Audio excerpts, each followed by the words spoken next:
አሁን ለምሳሌ እየነዳችሁ እንደፈለጋችሁ እየነዳችሁ ሌላ ዝም ብሎ ከአሜሪካ ያያችሁ ፍሬቻም ሳታሳዩ እንደዚህ ብላችሁ ትሄዳላችሁ። ምንም ከምንም አቆጥሩ።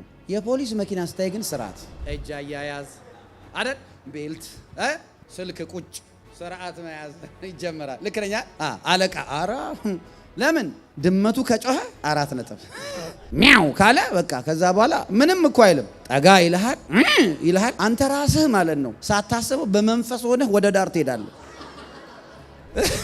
አንድ ጊዜ የሆነ ቦታ ልጸልይ ተጠርቼ ወደ ዳላስ ኤርፖርት አካባቢ ነው ገና አገልግሎት ሲጀምር ነውና የሆነ ቤት ህብረት ነው ካልመጣ ተብዬ በቃ እሺ ብዬ ሄድኩኝ። እዛ ብዙ ጸለይኩኝ፣ ቃል ሼር አደረኳቸው፣ ትንቢት ተናገርኩኝ። በቃ ስም እየጠራው ምናምን አንድ እናት ስጸልይ አጋንንት ከዛ ማጋንንት ምናምን ደስ ብሎኝ ኢየሱስ ጌታ ነው ብዬ ወጣው። ሳላስረው እንደሰደድኩት መንገድ ላይ ጠበቀኝ። ከዛስ እንደው ዘው ቢቀጣኝስ ኮርት አዘዘኝ።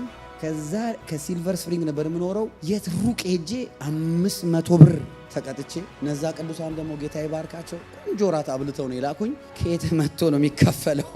እኔ ዛኔ የቆምኩት ሌላ መኪና እንትን ቢል እዚህ ሀገር እንትን እንዳትቆም የሚጠልፉ ሰዎች አሉ፣ ወንጀለኞች አሉ ሰምተናል። አልቆምም ለሌላ መኪና። ኢቭን አንደር ከቨር እንኳ ቢሆን ላይቱ ምናምን የፖሊስ ሳይን አለው። ዝም ብሎ መኪና ይመስልና ያበራብሃል። ያ ነገር ሲበራ አይን ራሱ ነው የሚበረበረው። ስልጣን ያ ነው። ቁም ስትለይ ይኸውልህ ለአማኞች ለእና ለእናንተ ኢየሱስ የሰጠን ስልጣን አጋንንት ላይ እንደዛ ነው። ውጣ ስትለው የሰር ብሎ ነው የሚወጣ። አንድ ቦታ አጋንንት ሲከራከር አይታችሁ አታውቁም።